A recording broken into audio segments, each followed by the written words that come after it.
ta yadda za a cire su gaba ki daya. Kai wannan mutane ma kai me haka?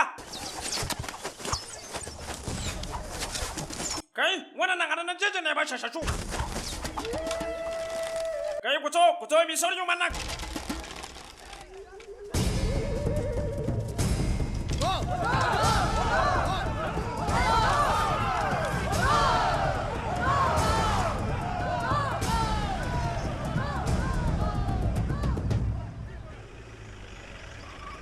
Mun riga da mun gama gabatar da komai ma.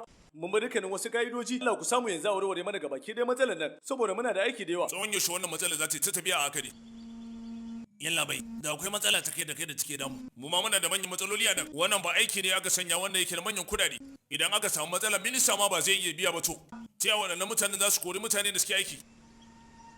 Ba ka san mutumin da ya iya magana da yarensu ba, a san su ba wannan gurin da wuri. Idan ba haka ba, gaba ɗaya zan sa a harbe su.